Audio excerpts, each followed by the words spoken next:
ভাবুন তো, একদিন যদি পৃথিবীতে মানুষের বসবাস করা অসম্ভব হয়ে যায়, সমুদ্রের পানি বাড়তে বাড়তে শহরগুলো ডুবে যায়, অথবা পৃথিবীর বায়ুমণ্ডল এতটাই পরিবর্তিত হয় যে মানুষের জন্য স্বাভাবিক জীবনযাপন কঠিন হয়ে পড়ে। তখন মানুষ যাবে কোথায়? মহাকাশে কি আমাদের জন্য কোনো দ্বিতীয় পৃথিবী অপেক্ষা করছে? বিজ্ঞানীরা বহু বছর ধরে সৌরজগতের বিভিন্ন গ্রহ এবং উপগ্রহ নিয়ে গবেষণা করছেন, কিন্তু প্রশ্ন হলো, পৃথিবী ছাড়া মানুষের বসবাসের জন্য সবচেয়ে ভালো জায়গা কোনটি? মঙ্গল, শুক্র, চাঁদ, নাকি সৌরজগতের বাইরে থাকা কোনো দূরবর্তী গ্রহ?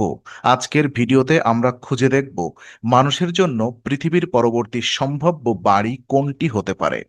তো প্রথম প্রার্থী মঙ্গল গ্রহ। পৃথিবীর বাহিরে মানুষের বসবাসের কথা উঠলেই প্রথমে যে গ্রহটি নাম আসে সেটি হলো মঙ্গল। কারণ মঙ্গলই এখন পর্যন্ত পৃথিবীর বাহিরে মানুষের ভবিষ্যৎ বসতির জন্য সবচেয়ে বেশি আলোচিত গ্রহ। মঙ্গলের একদিনের দৈর্ঘ্য পৃথিবীর দিনের কাছাকাছি। মঙ্গলে একদিন প্রায় 24 ঘন্টা 39 মিনিট, অর্থাৎ সেখানে দিনের রাতের চক্র মানুষের কাছে খুব অস্বাভাবিক হবে না। আরও গুরুত্বপূর্ণ বিষয় হলো, মঙ্গলের মাটির নিচে এবং মেরু অঞ্চলে জলীয় বরফের অস্তিত্বের প্রমাণ পাওয়া গেছে। এই পানি ভবিষ্যতের মানব বসতিতে অত্যন্ত গুরুত্বপূর্ণ হতে পারে। পান করার জন্য পানি তো লাগবেই, কিন্তু শুধু পানি পান করার জন্য নয়, পানিকে ভেঙে অক্সিজেন তৈরি করা যেতে পারে। আবার হাইড্রোজেন ব্যবহার করে জ্বালানি তৈরির সম্ভাবনাও রয়েছে। কিন্তু মঙ্গলকে পৃথিবীর মতো মনে করলেই ভুল হবে, কারণ সেখানে বায়ুমণ্ডল অত্যন্ত পাতলা। এর বেশিরভাগই কার্বন ডাইঅক্সাইড। মানুষ সেখানে কোনো স্পেস স্যুট ছাড়া শ্বাস নিতে পারবে না। মঙ্গলের পৃষ্ঠে গড় তাপমাত্রা অত্যন্ত ঠান্ডা, আর সেখানে রয়েছে প্রচণ্ড ধুলোর ঝড়। অর্থাৎ মঙ্গল বসবাসের জন্য ভালো নয়, কিন্তু ভবিষ্যতে বসবাসযোগ্য করে তোলার জন্য তুলনামূলকভাবে সম্ভাবনাময়। আর ওদিকে দ্বিতীয় প্রার্থী চাঁদ।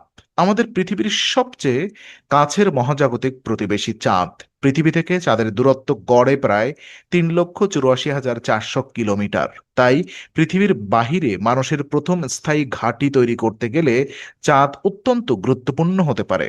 চাঁদে যেতে মঙ্গল গ্রহের তুলনায় অনেক কম সময় লাগে। এছাড়া চাঁদের কিছু অঞ্চলে বরফের উপস্থিতির প্রমাণ পাওয়া গেছে। বিশেষ করে মেরু অঞ্চলের ছায়াযুক্ত গর্তগুলোতে বরফ থাকতে পারে। এই বরফ ভবিষ্যৎ চন্দ্র ঘাঁটির জন্য মূল্যবান সম্পদ হতে পারে। কিন্তু চাঁদের একটি বড় সমস্যা আছে, সেখানে প্রায় কোনো কার্যকর বায়ুমণ্ডলই নেই। ফলে মানুষ সরাসরি সেখানে শ্বাস নিতে পারবেন না। আর চাঁদের দিন ও রাত অত্যন্ত দীর্ঘ। একটি পূর্ণ দিন রাত চক্র প্রায় 29.5 পৃথিবী দিনের সমান। তাই চাঁদ মানুষের জন্য দ্বিতীয় পৃথিবী হওয়ার চেয়ে মহাকাশ গবেষণা ও ভবিষ্যৎ স্টেশন তৈরির জন্য বেশি উপযোগী হতে পারে। তৃতীয় গ্রহ শুক্র। এবার আসি এমন একটি গ্রহে যাকে দূর থেকে দেখতে অনেকটা পৃথিবীর যমজ মতো মনে হয়। সেটি হলো শুক্র। শুক্রের আকার পৃথিবীর কাছাকাছি, কিন্তু এখানেই শেষ। কারণ শুক্রের পৃষ্ঠ মানুষের জন্য প্রায় নরকের মতো। সেখানে তাপমাত্রা প্রায় 465 ডিগ্রি সেলসিয়াস পর্যন্ত পৌঁছাতে পারে। শুধু তাই নয়, শুক্রের বায়ুমণ্ডলের চাপ পৃথিবীর সমুদ্রপৃষ্ঠের চাপের প্রায় 90 গুণ। অর্থাৎ মানুষের জন্য শুক্রের পৃষ্ঠে দাঁড়ানো অত্যন্ত বিপজ্জনক। তাহলে কি শুক্রকে সম্পূর্ণ বাদ দিতে হবে? অবশ্যই নয়। বিজ্ঞানীরা একটি চমৎকার ধারণা নিয়ে গবেষণা করেছেন। শুক্রের মেঘের স্তরের মধ্যে ভাসমান আবাসস্থল। শুক্রের অনেক ওপরে এমন উচ্চতায় তাপমাত্রা ও চাপ তুলনামূলকভাবে পৃথিবীর কাছাকাছি হতে পারে। তাই ভবিষ্যতে যদি মানুষ শুক্রের পৃষ্ঠে নয়, বরং তার বায়ুমণ্ডলের মধ্যে ভাসমান শহর তৈরি করতে পারে, তাহলে গল্পটা সম্পূর্ণ বদলে যেতে পারে। তবে এটি অত্যন্ত ভবিষ্যৎ নির্ভর ধারণা এখনো অবধি। চতুর্থ প্রার্থী ইউরোপা। এবার আমরা পৃথিবী থেকে অনেক দূরে চলে যাই, বৃহস্পতির একটি বরফে ঢাকা উপগ্রহ ইউরোপা।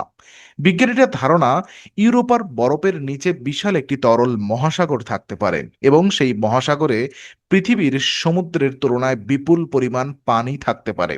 সবচেয়ে চমকপ্রদ বিষয় হলো, সেখানে তরল পানি, শক্তির উৎস এবং প্রয়োজনীয় রাসায়নিক উপাদান রয়েছে, যেখানে জীবনের সম্ভাবনাও থাকতে পারে। তবে মানুষের বসবাসের জন্য ইউরোপা বর্তমানে খুবই কঠিন জায়গা। সেখানে প্রচণ্ড বিকিরণ রয়েছে, পৃষ্ঠ বরফে ঢাকা এবং পৃথিবী থেকে এর দূরত্বও অনেক বেশি। তাই ইউরোপা মানুষের দ্বিতীয় বাড়ি হওয়ার চেয়ে ভিন গ্রহের জীবনের সন্ধানের জন্য বেশি গুরুত্বপূর্ণ। তাহলে সবচেয়ে ভালো কোনটি? এখন পর্যন্ত আমাদের সামনে কয়েকটি সম্ভাবনা রয়েছে। চাঁদ পৃথিবীর সবচেয়ে কাছে। শুক্র আকারে পৃথিবীর কাছাকাছি কিন্তু পৃষ্ঠ অত্যন্ত বিপজ্জনক। ইউরোপা পানির সম্ভাবনা রয়েছে কিন্তু পরিবেশ অত্যন্ত কঠিন। আর মঙ্গল সব সমস্যার পরেও মানুষের ভবিষ্যৎ বসতির জন্য সবচেয়ে বাস্তবসম্মত প্রার্থী, কারণ মঙ্গলে পানি বরফের আকারে রয়েছে, দিনের দৈর্ঘ্য পৃথিবীর কাছাকাছি, কঠিন পৃষ্ঠ রয়েছে, কার্বন ডাইঅক্সাইড থেকে অক্সিজেন ও অন্যান্য সম্পদ তৈরির সম্ভাবনা রয়েছে। ভবিষ্যতে রোবট ও প্রযুক্তির সাহায্যে সেখানে বসতি তৈরির পরিকল্পনাও করা সম্ভব। তাই বর্তমানে পৃথিবীর বাহিরে মানুষের সবচেয়ে সম্ভাবনাময় দ্বিতীয় আবাসস্থল হিসেবে মঙ্গলই এগিয়ে। আর যদি সৌরজগতের বাহিরেও যাই, এখানেই গল্প আরো আশ্চর্য হয়ে যায়। আমাদের সৌরজগতের বাহিরে এমন অনেক গ্রহ আবিষ্কৃত হয়েছে যেগুলোকে বলা হয় এক্সোপ্ল্যানেট। কিছু গ্রহ তাদের নক্ষত্রের এমন দূরত্বে রয়েছে যেখানে তাত্ত্বিকভাবে তরল পানি থাকার উপযুক্ত পরিবেশ তৈরি হতে পারে। এমন অঞ্চলকে বলা হয় হ্যাবিটেবল জোন। কিন্তু সমস্যা হলো এই গ্রহগুলো পৃথিবী থেকে এত দূরে যে বর্তমান প্রযুক্তিতে সেখানে মানুষের যাওয়া কার্যত অসম্ভব।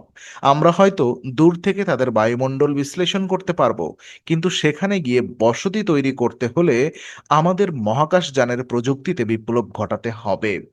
তো শেষ প্রশ্ন, সত্যি কি পৃথিবীর বিকল্প আছে? সত্যি বলতে এখনো নেই। মঙ্গল পৃথিবীর বিকল্প নয়।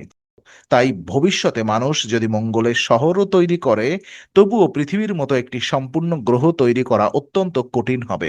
হয়তো আমাদের ভবিষ্যৎ পৃথিবী ছেড়ে যাওয়া নয়, বরং পৃথিবীকে রক্ষা করাই। কারণ মহাবিশ্ব যতই বিশাল হোক, এখন পর্যন্ত আমরা এমন কোনো দ্বিতীয় পৃথিবী খুঁজে পাইনি যেখানে আমরা ব্যাগ গুছিয়ে গিয়ে সহজেই বসবাস শুরু করতে পারি।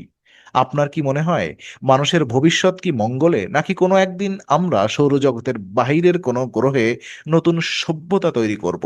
আপনার মতামত কমেন্টে জানিয়ে দিন।